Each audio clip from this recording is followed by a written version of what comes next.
What's a sound you heard when you were young that you no longer hear? The white noise sound of the TV when a channel had no reception. The absolute obliteration coming from THX intro. Camera flash charging sound.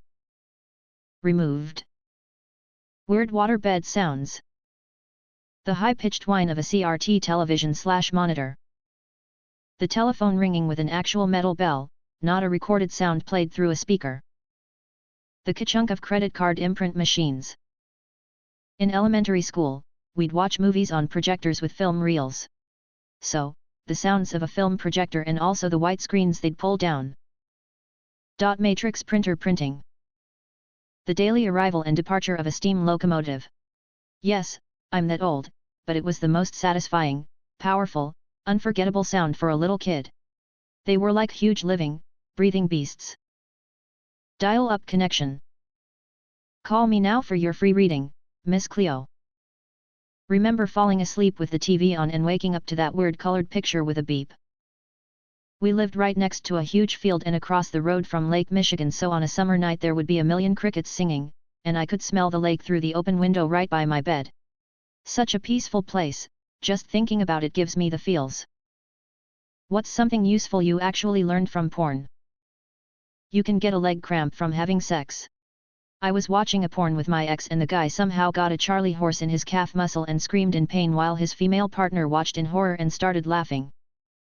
Alt+Tab. That you need to straighten up your bedroom before doing an amateur shoot. It's okay to laugh. Never assume your volume is off, always double check and turn it off manually before starting a video. Nina Hartley has a fantastic video on how to manually and orally stimulate a female partner. That video is also definitely pornographic. Where the clitoris is. Maybe this will disappear, or maybe I want it to, but believe it or not, I learned that the size of my testicles were not normal. I went to a doctor, he verified that there was no testicular development. So for health reasons, I had it removed, to avoid future problems, like testicular cancer. Could it be said that porn saved me from health problems? Maybe. There was a porn with a couple having sex in a shower. I noticed the tile on one end of the shower alcove was very narrow and tapered from top to bottom. That would have been a real bitch to cut, so when I do my showers I make sure to center the tile so that each end has as wide a partial tile as possible.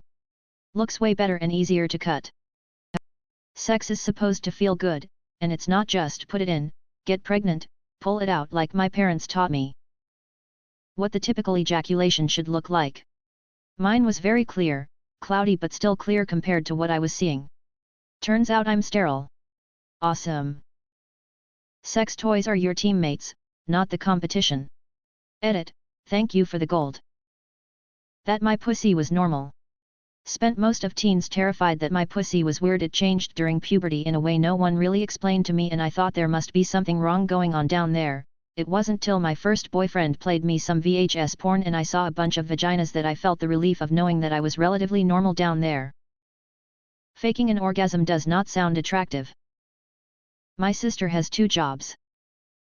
Who should be in prison 100%, but they aren't because they are rich. This guy.